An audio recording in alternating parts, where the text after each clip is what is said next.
ఎక్కడికి వెళ్తున్నావు? Orders, pickles. సరే కానీ నీకు ఓ విషయం చెప్పకూడదు అనుకుంటున్నా. ఏంటది? I love you.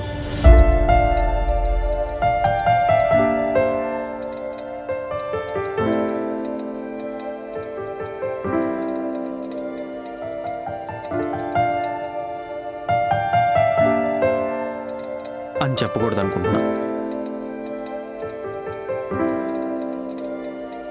అవునా?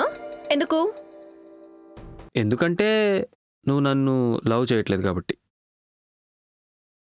అందుకే ఐ లవ్ యూ అని చెప్పట్లేదు. సరే చెప్పను. ఐ లవ్ యూ చెప్పను. ఎందుకంటే లవ్ చేయట్లేదు కదా, చెప్తే బాగోదు. సో చెప్పను. అయినా నీకు చాలా ఎక్స్పెక్టేషన్స్ ఉన్నట్టున్నాయిగా అని పెట్టుకోకు.